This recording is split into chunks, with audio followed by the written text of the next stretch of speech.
அடிப்படை வசதிகள் கோரி கிராம மக்கள் தொடர் உண்ணாவிரதம். திருக்குனூர் அருகே பரபரப்பு.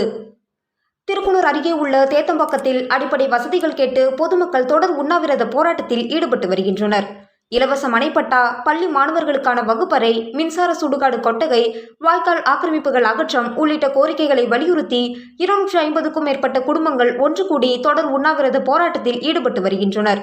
இப்போராட்டத்திற்கு ஆதரவாக காங்கிரஸ் மாநில தலைவர் வைத்திலிங்கம் எம்பி, திமுக மாநில துணை அமைப்பாளர் குமார், விடுதலை சிறுத்தை கட்சி துணை பொதுச் செயலாளர் பாவாணன், காங்கிரஸ் மாநில செயலாளர் சுரேஷ், வட்டார காங்கிரஸ் தலைவர் பரமசிவம், விடுதலை சிறுத்தை கட்சி தொகுதி தலைவர் சிவசங்கரன் உள்ளிட்டோர் பங்கேற்றனர்.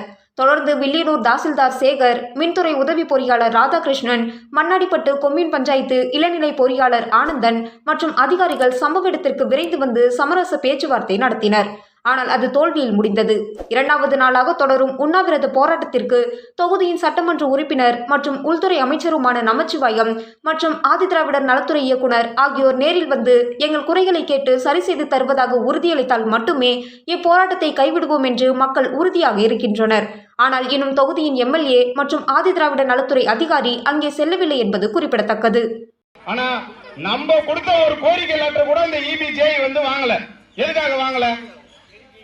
அப்ப இது எதுக்கு இந்த ஊர்ல இந்த EB இருக்கணும்? இந்த EB இல்லன்னா எல்லாரும் மனப்பட்டா இந்த இடத்துல நம்மளுக்கு விட்டுருப்பாங்களே. எதுக்கு இந்த EB காலி பண்ணி வேற இடத்துல போய் அமைக்க சொல்லுங்க. நமக்கு எந்த ஒரு வசதியும் செய்து கொடுக்காத இந்த EB டிபார்ட்மெண்ட் எதுக்கு இங்க இருக்கணும்? ஒரு பக்கம் இந்த கம்பெனிக்கு வித்துட்டாங்க இடத்த, ஒரு பக்கம் EBக்கு கவர்மெண்ட் கொடுத்துட்டாங்க. அப்ப இந்த தேத்தம்பாக்கம் மக்கள் எங்க போய் வீடு கட்டுவாங்க? வீடு இல்ல இடம் இல்ல அமைச்சர் வந்து பார்த்துட்டு இடம் இல்லைன்னா இடத்த நாமள போய் காட்ட முடியும். நடு ஆத்துல போய் தான் இடத்த காட்ட முடியும். இங்க வந்து கொடாத்தூர் வரைக்கும் இடத்த காட்டி அங்க பிளாட் போட்டு மழை வந்தா அடிச்சுன்னு சாவணும். நம்ம இதான் நம்ம ஊரோட நிலைமை.